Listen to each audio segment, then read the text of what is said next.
Kita melipat tangan kita berdoa. Ya Allah, Bapa kami yang bertahta dalam kerajaan surga, terpuji termulia nama-Mu Tuhan, karena kasih dan anugerah-Mu yang masih boleh kami rasakan. Seluruh siswa baik SMP maupun SMA, guru-guru dan para staf untuk memuji memuliakan nama-Mu lewat kebaktian singkat kami. Tuhan, kami sudah memuji lewat lagu pujian kami, lewat doa kami. Sebentar Tuhan, kami mau mendengarkan firman-Mu. Kiranya Tuhan suruh Roh Kudus-Mu, sehingga boleh Tuhan kami memahami firman-Mu dan boleh melaksanakannya, mewujud nyatakannya di dalam kehidupan kami sehari-hari. Tuhan, ajari hamba-Mu agar apa yang menjadi keluar dari ucapan hamba-Mu itu semua adalah betul-betul firman Tuhan. Terima kasih Tuhan, dalam nama anak-Mu Yesus Kristus kami berdoa dan mengucap syukur. Amin. Renungan singkat kita pada pagi hari ini saya ambil dari Injil Markus pasal yang ketiga ayat 1 sampai dengan ayat yang ke-6. Kalau ada siswa kami yang bawa Alkitab, yang bawa gadget, boleh dibuka. Dikeluarkan aja HP-nya, dibuka Alkitabnya. Diperhatikan saja, saya akan membacakan isi daripada nats Injil Markus pasal yang ketiga ayat 1 sampai ayat yang ke-6. Adapun judul teks kita, Yesus menyembuhkan orang pada hari Sabat. Kemudian Yesus masuk lagi ke rumah ibadat. Di situ ada seorang yang mati sebelah tangannya. Mereka mengamati Yesus kalau ia menyembuhkan orang itu pada hari Sabat, supaya mereka dapat mempersalahkan dia. Kata Yesus kepada orang yang mati sebelah tangannya itu, "Mari berdirilah di tengah." Kemudian katanya kepada mereka, "Manakah yang diperbolehkan pada hari Sabat, berbuat baik atau berbuat jahat? Menyelamatkan nyawa orang atau membunuh orang?" Tetapi mereka itu diam saja. Ia berduka cita karena kedegilan mereka, dan dengan marah ia memandang sekelilingnya kepada mereka. Lalu ia berkata kepada orang itu, "Ulurkanlah tanganmu." Dan ia mengulurkannya, maka sembuhlah tangannya itu. Lalu keluarlah orang-orang Farisi dan segera bersekongkol dengan orang-orang Herodian untuk membunuh dia. Demikian firman Tuhan. Bapak, Ibu guru, para siswa kami, saudara-saudara sekalian yang dikasihi oleh Tuhan Yesus Kristus.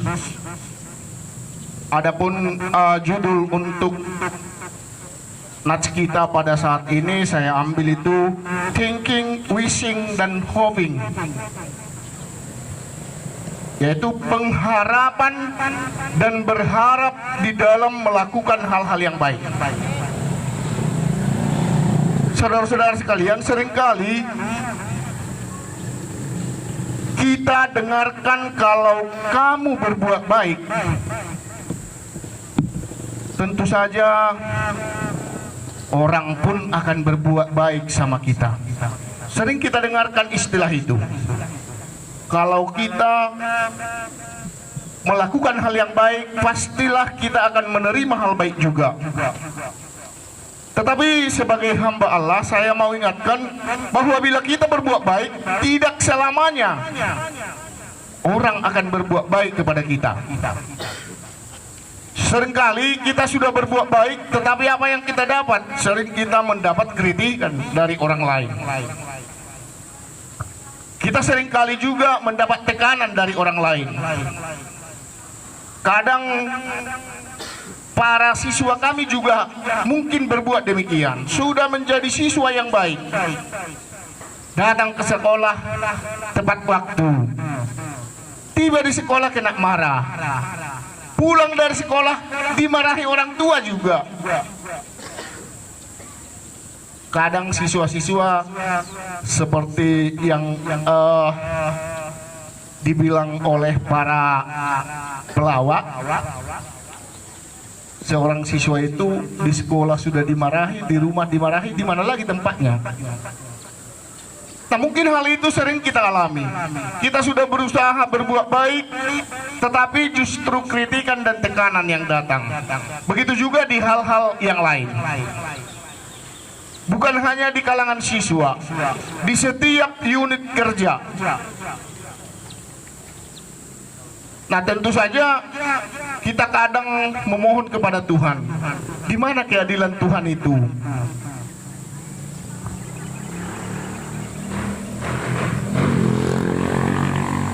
Nah, di dalam Markus 3 ayat 1 sampai 6 ini, dari sana boleh kita lihat secara faktualnya, pada dasarnya orang-orang Farisi pada saat itu ingin mencari-cari kesalahan Yesus. Mereka sudah kesusahan menjebak Yesus, kalau-kalau kapan Yesus akan melakukan kesalahan. Nah, pada saat itu di orang Yahudi ada beberapa aturan, diterapkan beberapa aturan menurut hukum Taurat yang tujuannya pada dasarnya adalah untuk kebaikan. Begitu juga di sekolah kita ada aturan yang dilakukan di sekolah kita yang tujuannya adalah untuk kebaikan kita bersama. Ada aturan untuk siswa, ada juga aturan untuk para guru dan pegawai. Semuanya itu adalah tujuannya untuk hal baik. Bagaimana supaya siswanya boleh belajar dengan nyaman, tentram, dan mendapatkan apa yang seharusnya didapatkan siswa melalui didikan dan pengajaran Bapak Ibu gurunya. Nah, demikian halnya di sini. Tetapi apa yang dilakukan oleh Yesus? Kalau kita lihat dari teks tadi, bahwasanya orang yang mati sebelah tangannya itu, menurut si William Barclay, bahwasanya orang yang mati sebelah tangannya itu bukanlah cacat bawaan lahir, tetapi dia itu adalah seorang buruh tukang batu, yang mana kalau dia tidak bekerja atau tidak disembuhkan tangannya yang mati sebelah, dia nggak bisa bekerja, sehingga dia tidak bisa menghidupi kehidupannya. Di sisi lain dia juga tidak mau menjadi pengemis. Itu makanya dia berusaha menjumpai Yesus supaya dia disembuhkan. Namun aturan yang ada di Yahudi pada saat itu,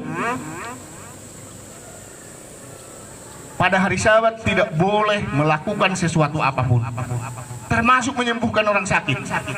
Itu adalah pekerjaan juga, sehingga tidak boleh melakukan pekerjaan. Namun Yesus mematahkan aturan itu dengan bertanya, apakah di hari Sabat boleh berbuat baik atau boleh berbuat jahat? Itu mematahkan siasat orang-orang Yahudi untuk menangkap Yesus. Dan Yesus berhasil mematahkan keinginan mereka. Pertanyaan kedua, apakah di hari Sabat boleh melakukan hal baik atau membunuh? Karena memang orang-orang Farisi sudah bersekutu dengan orang-orang Herodian untuk membunuh Yesus. Sementara Yesus ingin menyembuhkan orang yang mati sebelah tangannya tadi, dan dia memang melakukannya. Dari perikop ini, saudara-saudari, siswa kami, perbuatan baik seringkali memang kita anggap itu adalah sebagai jasa. Kita merasa kalau kita sudah berbuat baik kepada teman kita, kepada sahabat kita, kepada tetangga kita, itu sudah jasa kita. Tetapi sebagai hamba Tuhan, perbuatan baik itu bukanlah sebagai jasa, tetapi itu adalah sebagai panggilan orang-orang percaya. Jadi kalau kita sebagai orang percaya, sudah sepatutnya lah kita harus berbuat baik. Kenapa? Kenapa kita harus berbuat baik? Karena kita di awalnya sudah diberkati oleh Tuhan Yesus Kristus. Sudah dikaruniai Tuhan sama kita itu keselamatan. Jadi perbuatan baik, sekali lagi saya jelaskan dan saya tegaskan, setiap orang percaya harus berbuat baik.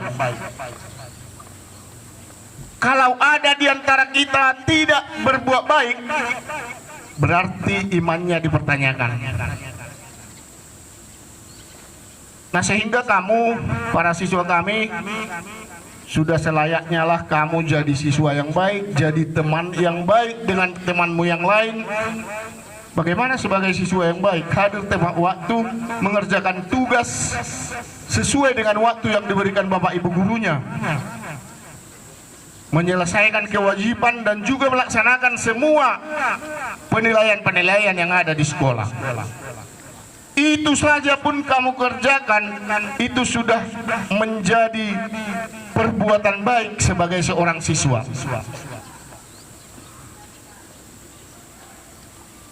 Dan kami juga sebagai karyawan juga, sebagai guru, sudah sepantasnya melakukan tugasnya dengan baik. Tidak boleh mencuri-curi waktu, korupsi waktu, memanfaatkan kesempatan, mengurangi waktu jam kerja.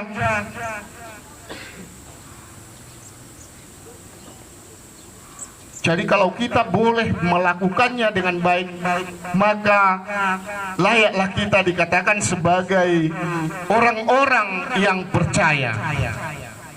Sebagai seorang Kristen yang baik, yang memiliki iman percaya, maka anjuran Bapak, lakukanlah itu. Buatlah pengharapan di dalam hidupmu lewat karya nyata. Jangan nanti kamu melakukan peribadatan dengan rajin, ke gereja dengan baik, dengan rajin, tetapi tidak ada kerja nyatanya, tidak ada perbuatan baiknya, tidak ada aplikasinya dalam kehidupan kenyataan. Itu sama dengan mati. Karena Yesus mengatakan iman tanpa perbuatan itu adalah mati.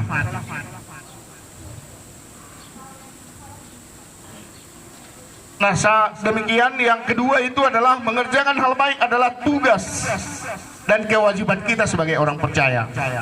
Jika sebagai orang percaya kita tidak melakukan hal baik, maka itu sama seperti kita seperti kuburan. Di luar kita terkapur bersih, tetapi di dalamnya penuh dengan tulang-tulang busuk. Jadi mulai dari sekarang berbuatlah baik. Karena inti daripada khotbah kita pada pagi hari ini adalah perbuatan baik melalui pengharapan dan tindakan nyata kita. Jadi selepas ini nanti saya tidak melihat lagi siswa kami yang laki-laki ada yang sebelah bajunya dimasukkan, ada yang bajunya tidak dimasukkan, itu tidak mencerminkan sebagai siswa yang baik. Dan bukan hanya di sekolah kita ini, tunjukkanlah itu di luar sana juga, bahwasanya kamu adalah orang baik sebagai orang percaya yang dikenal menuntut ilmu, bersekolah di SMP, SMA swasta Nusantara. Karena cerminan daripada suatu instansi itu adalah perangkat yang ada di dalamnya. Baru yang ketiga, mengerjakan hal baik itu tuntutan daripada iman percaya kita. Kita teladanilah Yesus Kristus, yang walaupun dia dihina, disiksa, tetapi dia tetap menyelamatkan kita dari hukuman dosa, yaitu kematian. Amin. Kita berdoa. Bapa, kembali hamba berdoa untuk kami semua, baik yang sakit, yang berbeban berat, yang berada di dalam pergumulan. Biarlah Tuhan mujizat dan pertolongan datang pada setiap kami, sehingga kami dapat berkata bahwa Yesus adalah sumber kekuatan kami. Di dalam nama Yesus kami berdoa. Amin. Baik, sebelum kita akan ibadah kita akan menaikkan doa syafaat kita. Mari kita berdoa. Terima kasih Tuhan, kami kembali bersyukur pagi hari ini, bersyukur buat segala kasih-Mu, kebaikan-Mu, kemurahan-Mu di dalam hidup kami. Kami bersyukur Bapa, Engkau hadir di tengah-tengah ibadah kami, Engkau memimpin ibadah kami dengan sukacita, dengan anugerah yang dari Tuhan. Firman-Mu Bapa yang sudah kami dengarkan saat ini, tanamkan dalam hati kami, mampukan kami Tuhan untuk melakukan hal-hal yang baik, hal-hal yang berkenan di hadapan Tuhan. Biarlah Tuhan lewat firman-Mu saat ini, hidup kami semakin diubahkan, dipulihkan, dibaharui, sehingga kami mampu untuk melakukan hal-hal yang baik. Terima kasih Tuhan. Dan saat ini juga kami akan menaikkan doa syafaat kami ke dalam tangan-Mu, karena kami tahu Tuhan, Engkau Tuhan kami yang ajaib, yang sanggup menjawab segala doa-doa dan pergumulan kami. Mungkin kami secara pribadi Tuhan menaikkan doa kami saat ini kepada Tuhan, dan saat ini kami berdoa buat negara Indonesia ini, kami serahkan ke dalam tangan-Mu Tuhan, mulai dari presiden sampai dengan terendah Tuhan. Biarlah Engkau memberkati mereka, memberikan mereka hikmat, kuasa, urapan yang dari Tuhan, memberikan pertolongan yang dari Tuhan, sehingga mereka mampu untuk memimpin negara Indonesia ini ke jalan yang lebih baik. Ya Tuhan, kami berdoa Tuhan, setiap pemimpin kami Engkau jamah setiap mereka Tuhan. Kami rindu Indonesia ini dilawat Tuhan, dicurahkan hujan pertobatan dan hujan keselamatan. Bapa yang baik, Engkau tahu saat ini Bapa, negara kami Tuhan dilanda oleh virus-virus Omikron Tuhan. Kami berdoa kepada Tuhan, mungkin ini suatu rencana Tuhan buat Indonesia ini, buat negara ini Tuhan, buat dunia ini. Dan saat ini Tuhan kami berdoa kepada Tuhan, kuatkan kami, mampukan kami untuk menjalaninya Tuhan. Berikan kami kesehatan, kekuatan yang baru, supaya kami mampu untuk menghadapinya. Terima kasih Tuhan. Kami juga berdoa buat Yayasan Nusantara ini Tuhan, baik juga ketua, sekretaris, baik juga bendahara, bahkan guru-guru Tuhan. Kami juga serahkan ke dalam tangan-Mu, baik juga kepala sekolah. Engkau berikan mereka hikmat kebijaksanaan yang dari Tuhan, supaya mereka mampu memimpin sekolah ini Bapa untuk lebih baik lagi. Kami rindu Bapa, dari sekolah ini Tuhan muncul siswa-siswa yang lebih baik ya Tuhan, di dalam nama Yesus. Bapa yang baik, kami sudah selesai ibadah kami. Kami percaya Tuhan, lewat ibadah kami ini nama Tuhan dipermuliakan, dan sebentar Tuhan kami akan masuk ke kelas kami masing-masing, dan kami akan melanjutkan proses belajar mengajar kami. Tuhan, berikan kami kekuatan, berikan kami hikmat kebijaksanaan, berikan kami kesabaran, ketabahan, kekuatan untuk menghadapi siswa-siswa ini Tuhan, sehingga mereka menjadi siswa-siswa yang baik. Terima kasih Tuhan, persembahan kami yang sudah kami berikan, berkati tangan-tangan kami yang memberi, berkati juga tangan-tangan kami yang tidak dapat memberi. Biarlah persembahan kami Tuhan menjadi guna hormat kemuliaan bagi nama Tuhan. Terima kasih Bapa, kami serahkan doa kami ini hanya ke dalam tangan-Mu, dan kami percaya Tuhan, Engkau yang menjadi jawaban buat segala doa dan pergumulan kami. Dalam nama Yesus Kristus kami berdoa dan mengucap syukur. Doa berkat saya serahkan kepada Bapak pengkhotbah. Mengucapkan doa Bapa kami. Bapa kami yang di sorga, dikuduskanlah namamu, datanglah kerajaanmu, jadilah kehendakmu di bumi seperti di sorga. Berikanlah kami pada hari ini makan kami yang secukupnya, dan ampunilah akan kesalahan kami, seperti kami juga mengampuni orang yang bersalah kepada kami. Dan janganlah membawa kami ke dalam pencobaan, tetapi lepaskanlah kami daripada yang jahat, karena Engkau yang punya kerajaan, dan kuasa, dan kemuliaan sampai selama-lamanya. Amin. Kasih karunia Tuhan Yesus Kristus dan kasih Allah Bapa dan persekutuan Roh Kudus menyertai kita sekalian. Amin.